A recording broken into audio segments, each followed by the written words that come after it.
Norfolk, Massachusetts. Settled 1678. Incorporated 1870. Originally North Wrentham, Norfolk is home to a population of 11,000. After King Philip's War, the town was abandoned, but was refounded by settlers.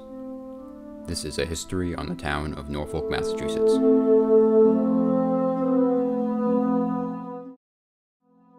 One of the first families to settle in the town of Norfolk was the Ware family.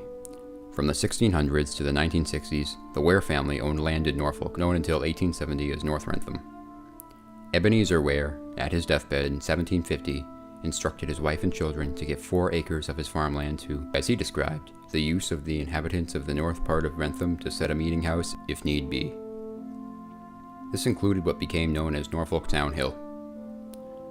4 acres in addition were to be conveyed, as he described, to the above inhabitants for the use of the ministry there.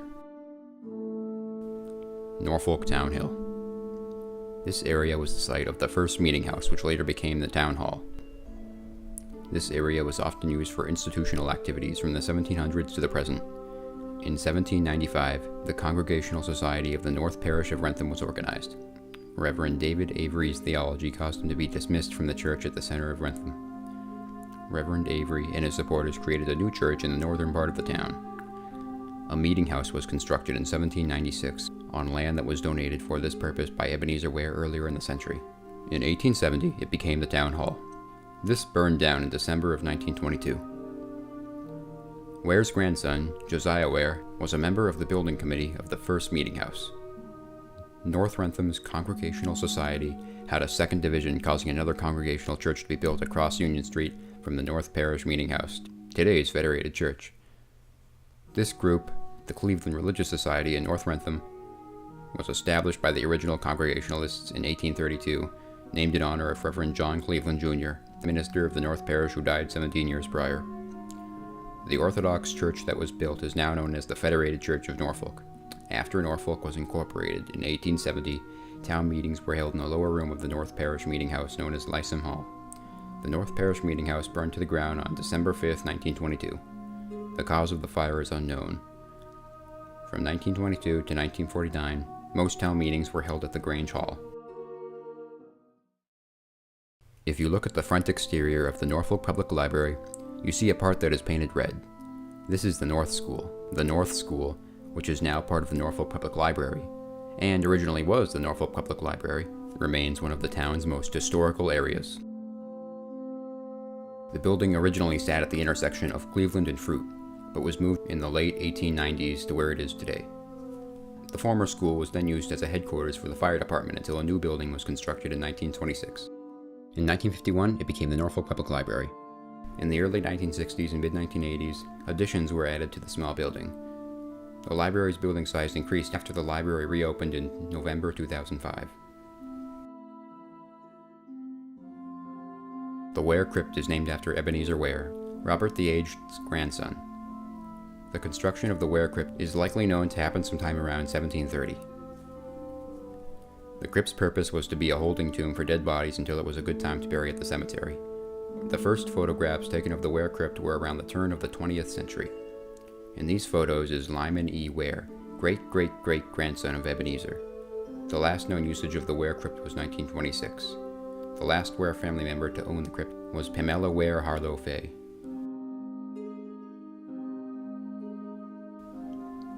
The Tramp House, a small red building on the south slope of Town Hill.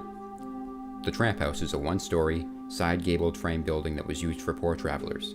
The town of Norfolk decided to find a way to provide a, as they described, lock-up for the lodging of tramps. Residents at this time were being reimbursed by the town for their costing and lodging and feeding these poor travelers, commonly known as tramps.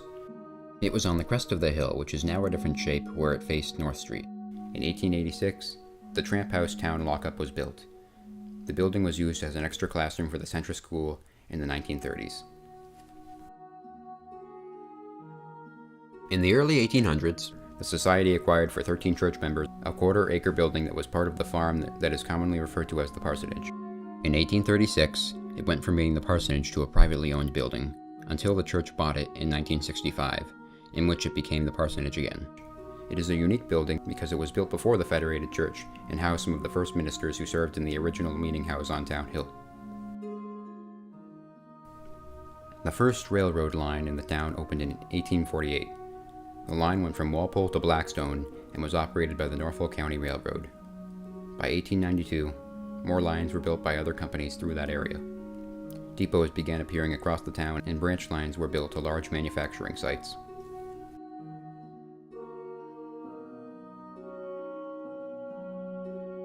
The Norfolk Grange Hall. This privately owned building, which was originally the Baptist Church of North Wrentham, was used as a public, private, and municipal meeting area since it was built in 1863. Built by the North Wrentham Baptist Society for North Wrentham under Pastor Daniel Round, it was a church for 54 years until it was sold to the Norfolk Grange organization in 1921. The Grange was put on the National Registry of Historic Areas in 1989.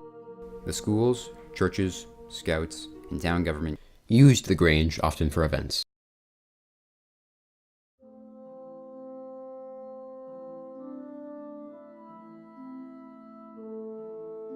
Pondville Cemetery. Located in the southeast corner of Norfolk called Pondville.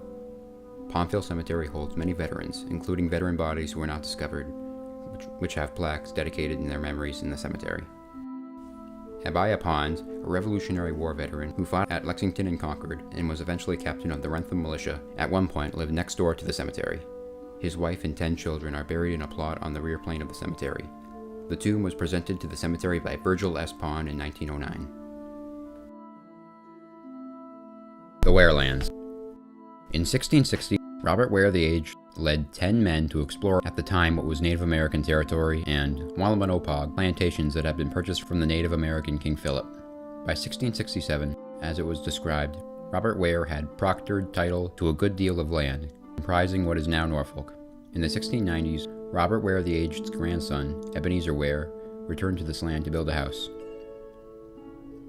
This house is located of what is now known as Boardman Street. In 1717, the first school district was originally held at Ebenezer Ware's first home. The building no longer exists. The second dwelling of Ebenezer Ware, known as the Elijah Ware House, was built in 1733. Named after one of Ebenezer's 7 children, it was a few hundred feet east of this, directly opposite of an ancient well, as well as a stone wall with a gap. The original structure style is known as a salt box. The Ware family owned the Ware lands for 8 generations. In 1905, Charlotte Ware ran a dairy farm that produced the highest quality of dairy in the U.S. from 1905 to 1913. In 1909, Charlotte Ware started the Wareland Dairy School. 40 of the top professors in public health were teachers there. Charlotte Ware was a pioneer. She served in many high government level positions such as Secretary of Massachusetts Department of Agriculture. She was awarded by our government and foreign government with 2 gold medals for her distinguishing service. She eventually died in 1945.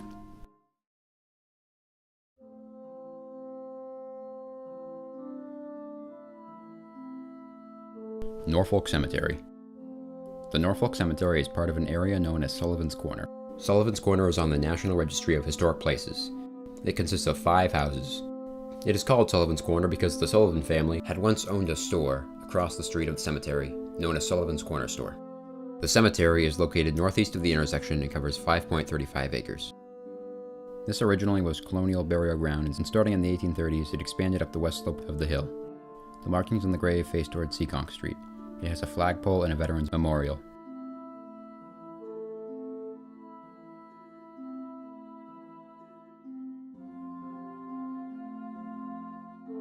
Stony Brook is one of Norfolk's earliest settled areas. The industrial uses here were associated with the many of the properties and resources found under Bristol Blake State Reservation and the Econk Blake Sales Ray House. Stony Brook features one of the most colonial period houses, known as the Solomon Blake Ward Bristol House. In as early as 1714, the Blake family was present at Stony Brook. At this time, James Blake operated what appears to have been a sawmill there. The land was inherited by Solomon Blake, who through the second half of the 1700s operated the sawmill. Solomon had 11 children. One of his children, Enoch Blake, built a house across the street at 108 North Street. Solomon Mann and Daniel Cook acquired title to the mill, dam, and water rights for Solomon Blake, which they used to start a cotton mill at Stony Brook. The Sales family eventually had the title passed to them. For the next 50 years, they acquired considerable surrounding acreage. Caleb B. Sales was taxed for a box factory, sawmill, machinery, 115 acres of unimproved land, and 40 acres of improved land in 1860. In 1862, the company was known as Bailey and Sales. The Sales family resided in 108 North Street, the Econk Blake House. In 1862, Caleb Sales' box factory and sawmill site at Stony Brook was acquired by Francis Bailey's Ray of Franklin, who set up a shoddy mill. Shoddy wool was created there. Shoddy wool is a recreation of wool from old wool. Civil War uniforms were made there. Some people thought it was buttons that were built there, as many buttons were found, although this was not true. The buttons were torn off the original uniforms. In the 1870s, Frank Ray owned most of the acreage in the inventoried area. In 1887, Frank's son, William Francis Ray, incorporated the Norfolk Woolen Company for the manufacture of reworked wool stocks at Stony Brook. William was president, treasurer, and general manager of the company until his death at 44. William Ray was born in Franklin and graduated from Dean Academy in Franklin in 1870, and received a bachelor's degree from Brown University in 1874. Norfolk Woolen Company expanded in the late 1800s and early 1900s. As addition to the old shoddy mill, the company built a new mill and wheelhouse, an extracting mill, a card mill and washhouse, a brick picker and powerhouse, and another carrying mill. The mill was at the western corner of North Street, across from the intersection at Needham Street and Pond Street.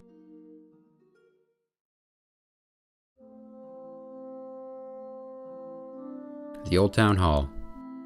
The Old Town Hall was built in 1926 as the town garage for the fire department with a police station next to it. In 1951, the firehouse building became the library. Likely in the mid-50s, it became the town hall. This happened when the town selectmen moved to the second floor. It was featured on the cover of the Norfolk Town Report from when it was being built not too many years ago, as it was unused and a new building was built in the 1990s. Norfolk is truly an outstanding town, from its amazing history to its friendly and helpful population. Originally North Wrentham, Norfolk after 1870 has seen many changes and will likely see many more as time continues to pass.